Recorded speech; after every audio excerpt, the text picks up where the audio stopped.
I remember one time we were in Departamento Amazonas in Peru, and it was during the time of the Sendero Luminoso and the civil war that was going on there. We rode 22 hours up in the back of a grain truck under a black tarp, and at about midnight, we pulled the tarp off, the truck stopped, and we jumped off into the jungle. We stayed the night just at the edge of the jungle and made our ways up to a place called Ingenio in Tambolique. About halfway up, we got lost in the dark the next day. So we were praying, me and my dear friend Paco, we were praying, "Oh God, give us some direction. We're lost. We don't. If we're found in here, the terrorists owned the place. The military wouldn't even go in." And we cried out, "Oh God, give us some direction. Help us." We heard a bell. Then we heard somebody talking. It was a strange conversation at first, we thought. But then we realized it was a little boy coming in from the fields with his burro, and he was talking to his burro. And so we got behind him and we followed, and then we stood on the edge of the town, little village, huts, adobe homes. And I said, "Paco," I said, if the terrorists own this thing, we're dead. "Yeah, but we got to go somewhere." So we got down, walked up to a man who was drunk in the dark, and said, "Hay hermanos por aquí." Are there brothers here? Because everybody knows what that means in the mountains. It means a real Christian. And he said, "La vieja por ahí," the old woman over there. And so I went over there. It was an old Nazarene woman. And I knocked on the door. I said, "I am an evangelical pastor. Please help me." And that old woman reached out with that lantern. She grabbed me. She pulled me inside. She grabbed Paco, took us down. Her house was cut out of a kind of a cliff in the mud, and took us down in the basement where there was some hay and chickens and things. And she sat us there and she lit a lamp. And then a little boy came in and she called to him and said, "Go get the other brothers." And they started bringing chickens and yucca and everything else, risking their life. Why? Because we are one. Stop saying all these silly things that you're saying, that the body of Christ is divided and it's a mess and it's full of sin. I would not talk about the bride of Christ that way if I was you.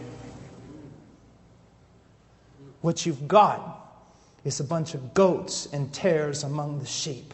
And because very little biblical, compassionate church discipline is practiced, they live among the sheep, they feed on the sheep, and they destroy the sheep. And those of you who are leaders in the church are going to pay a high penalty when you stand before the one who loves them.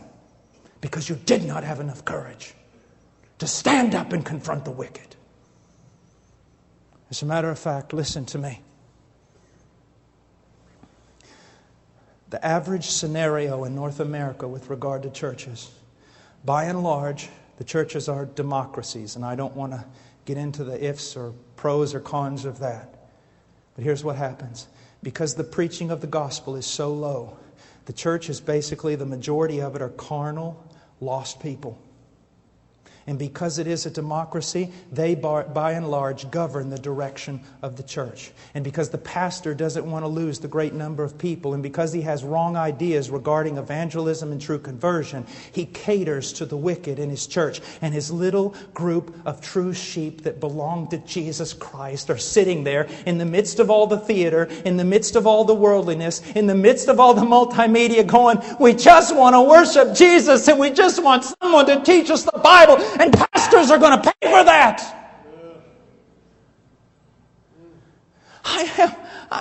It's true. It's just true.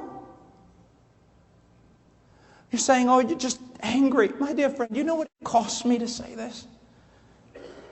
It's true. Trying to keep together a bunch of wicked people while a little flock in the midst of them are starving to death and are made to go in directions they don't want to go with the carnal majority. Listen to me.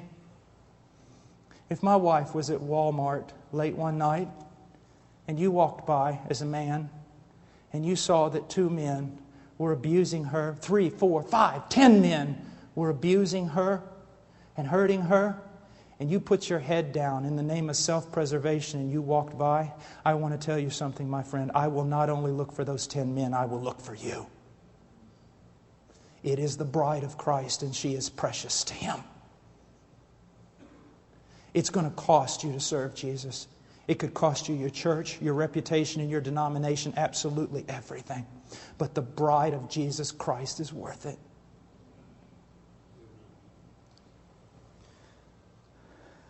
And look what it says. I love this.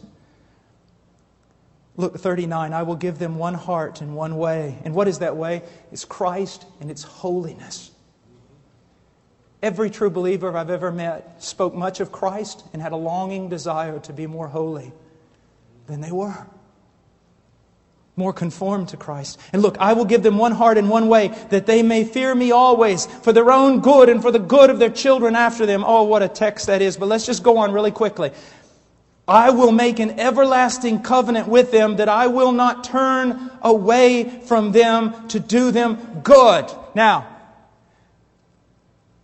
we just read this and so many people who are wicked, who are lost, they just go to church on Sunday. They hear this verse. Yes, God has made an everlasting covenant with me. He will never turn away from me. Never, never. I'm secure because of God's grace. But they fail to read the second part. And look what it says. I will make an everlasting covenant with them, that I will not turn away from them to do them good.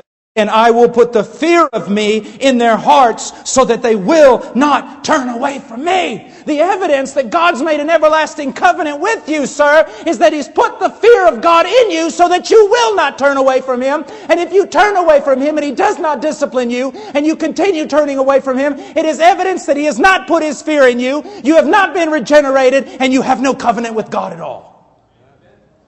Oh, it's true.